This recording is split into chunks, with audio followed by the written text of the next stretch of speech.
net bir şekilde veririz.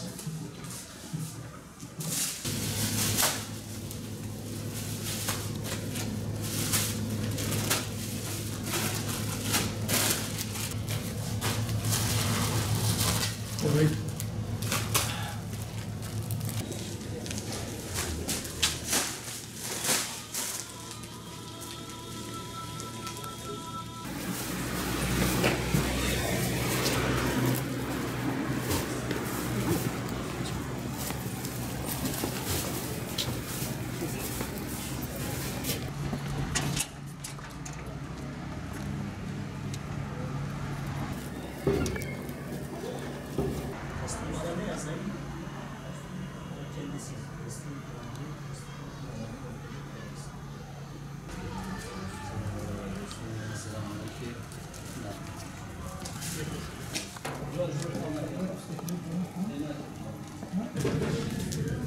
Evet.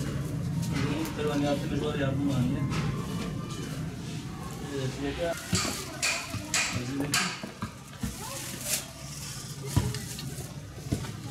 Umut pervaniyat. Düşman lazım. Tarik kahve var. Selamun aleyküm. Aleyküm selam ve rahmetullah. Baş bir hoş geldin. Allah razı olsun. Allah şükür.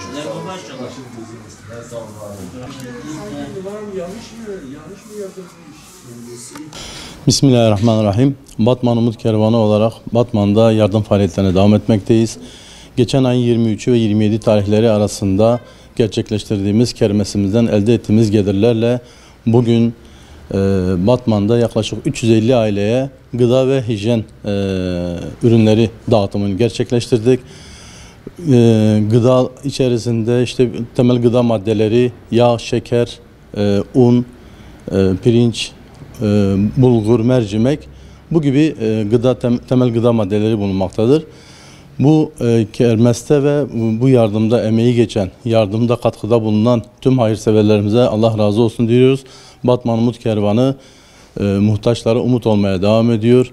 Umudu yeşerten kervan olarak her zaman yanınızda olacağız inşallah. Malumunuz Umut Kervanı olarak yılın 12 ayında faaliyetlerimiz devam etmektedir. İhtiyaç sahipleri, ailelere maalesef kısıtlı imkanlarla ancak ulaşabiliyoruz.